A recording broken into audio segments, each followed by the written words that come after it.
Hello, everybody. Governor Murphy, good to meet you.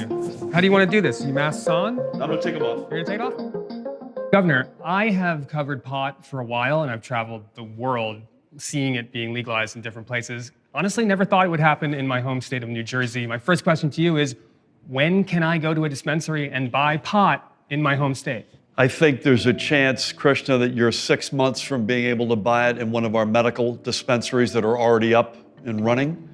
My guess is it's longer than that for a stand-up retail, maybe end of year, maybe early next year. And it's been a long road. Voters in November said, yeah. Back when you campaigned for governor, you said maybe in the first 100 days, this is something you could get done. Took a little longer than that. What happened? It did take longer.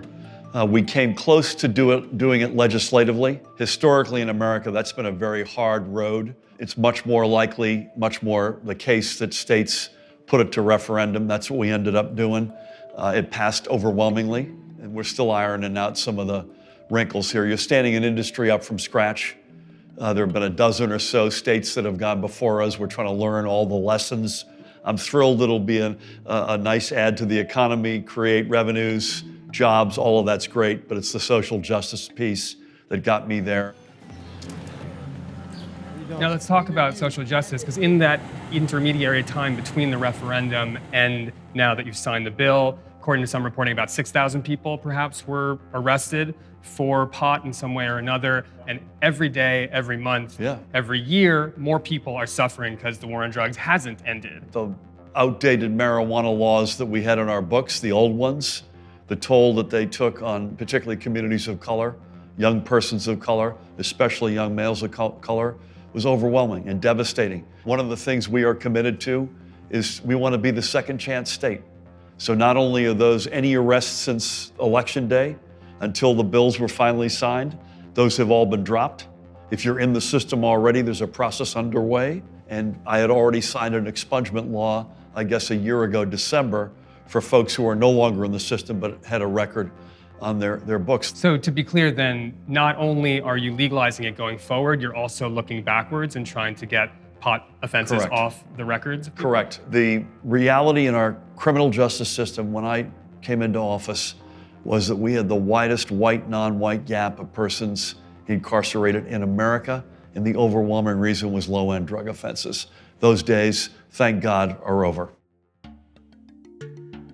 Let's talk about the federal level then, because there is a Democratic president in the White House. The Democrats control the Senate and the House of Representatives. Is the Biden administration doing enough with regards to cannabis? I don't have insight as to where it is on their agenda, but as a general matter, as a national, if you're asking me, is what we're doing in New Jersey, is that good for New Jersey? Yes. Is that good for America as well? I would think it is. If I were king for a day and looked at the social injustices that have riddled our country, it would be an agenda item for me. What's your advice to other leaders who are facing a similar decision, who have perhaps the popular will, but then have to force it through intransigent governments? I would just say this, while I wish we had been able to do it earlier through legislative action, that's a hard route. It is a very popular notion in America right now. So if you're considering, some other leader in the country considering a referendum, I'd say on the margin that's something that's going to be pretty popular. And thirdly, don't veer from the social justice piece of this, because the economic impact will be significant, I'm sure of that. But I think at the end of the day, when you look in the mirror and you ask yourself, why did you take this step? It's because you're going to impact people's lives for the good. That to me is why we're doing this. The other stuff is nice.